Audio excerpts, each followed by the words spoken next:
Many people who bought cars post COVID 2020 to 2022 and a half, maybe 2023, that were paying over market value, that they were paying dealer markups for cars, right? That was a really, really poor financial choice. All right, next story of the day. Americans are increasingly upside down on auto loans as used car values fall. Okay, listen. The real headache here, the real problem, the many people who bought cars post COVID 2020 to 2022 and a half, maybe 2023, that were paying over market value, that they were paying dealer markups for cars, right? That was a really, really poor financial choice. Now, a lot of people may have been stuck. They may have said, my car died. I have to get a new one. That happened to me. My car basically exploded in my garage one day, and I'm like, I need a new car. I'm going to go get Tesla. But that was after prices already come down on Tesla, so it's pretty sweet. But there were a lot of people who bought these cars at inflated values, and now they are so upside down. It's not even funny, right? Those cars that they bought the last 3 years or so, last 4 years or so, they probably took out 72, 84-month loans. That's not uncommon now because car prices have gone up so high.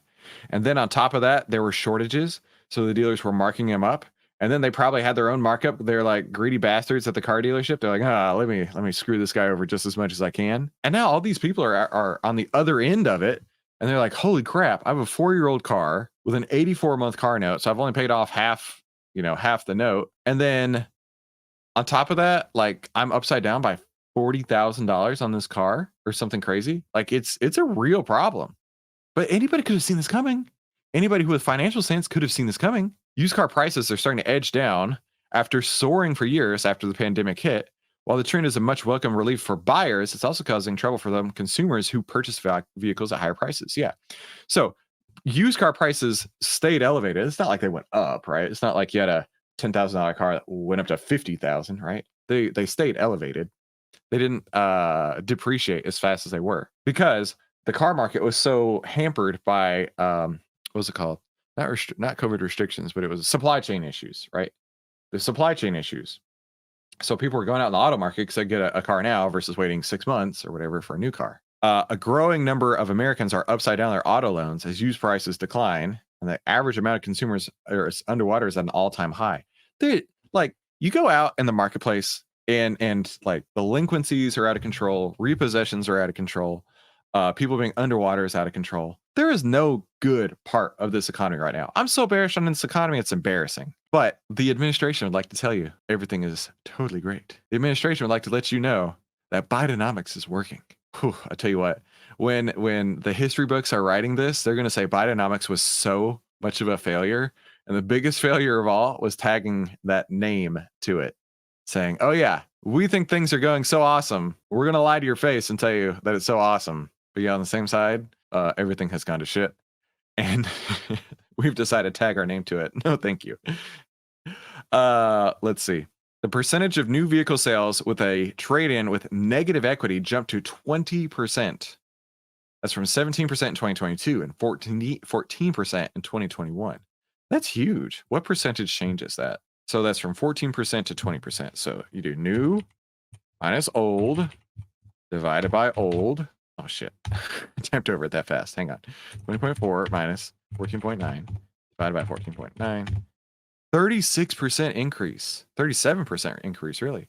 A 37% increase in trade-ins with negative equity. That's a problem. The average amount consumers owe upside down is a record high of $6,000, up from $5,300, and then up from $4,000.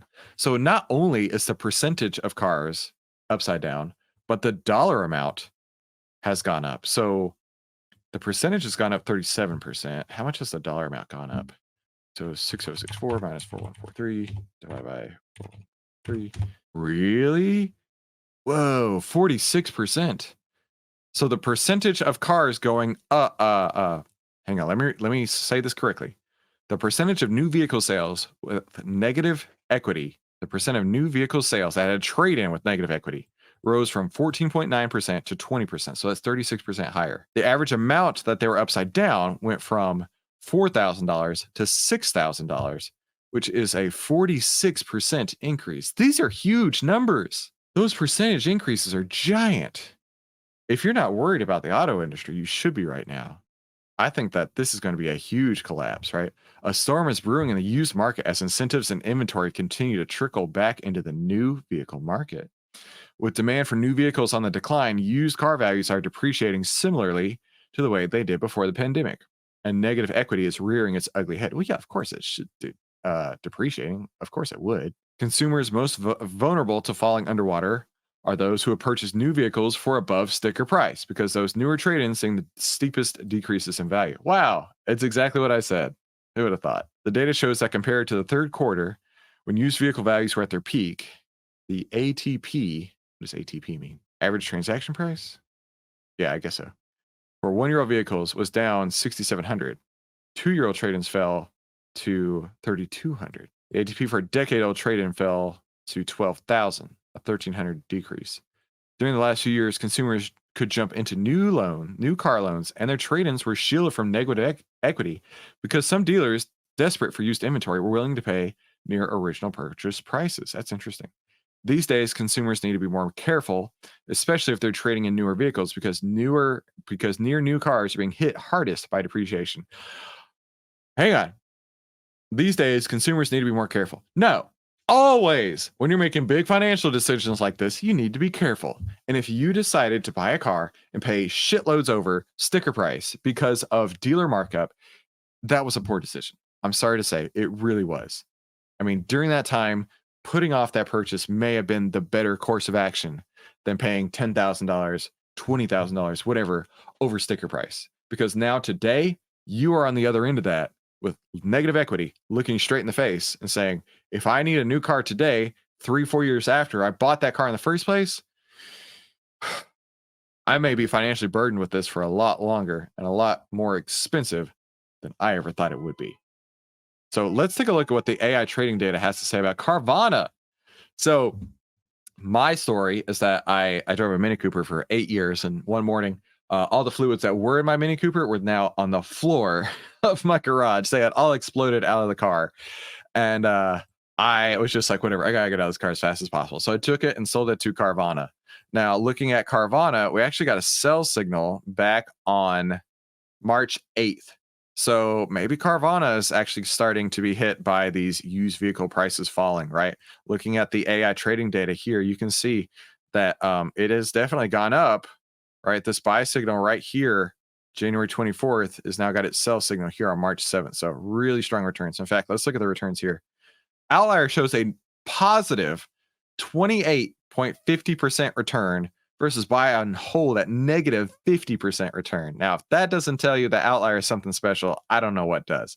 So be sure to head over to outlierdeal.com while you can. Last couple of weeks of this incredible, like 99% off sale that we have going on for a lifetime license of Outlier. Let's take a look at what the internet's saying about this, right? Bloomberg reports Americans are increasingly doubtful they will get approved for car loans or mortgage refinances, right? And of course, a lot of that probably has to do with how upside down they are. No wonder. I think it's time that the Federal Reserve and banks in general start to tighten financial conditions. Okay. Let's keep going. Families, especially low-income ones, are swimming in so much debt that we're risking an economic crisis as soon as the unemployment rate moves upward to 5%. It's a ticking time bomb. Whew, yeah, and this chart here, outstanding credit card balances. We're at the highest credit card balances ever on record. I don't know what that has to do with anything. Definitely not has to do with the topic here. Maybe it's the Biden's government in effect. American household debt is becoming a mountain range of its own, right? This person says, who cares? You should care. Listen, you should care significantly because you are going to be impacted, right? One way or another, right? You may not have had a house to deal with during the great financial crisis in 2008, but that's where the housing, that's where everything started, was when the housing bubble started to burst and it trickled down to everybody. Doesn't matter where you were at that time in your life, you were impacted by the global financial crisis in 2008. That started with mortgages. So you should very much pay attention to when things are going a little bit sideways in the economy. You should also pay attention because YouTube's showing you 2 videos right here. Click one of them. It wants you to watch more. And thank you so much for tuning in today's Outlier Live. See you on the next episode.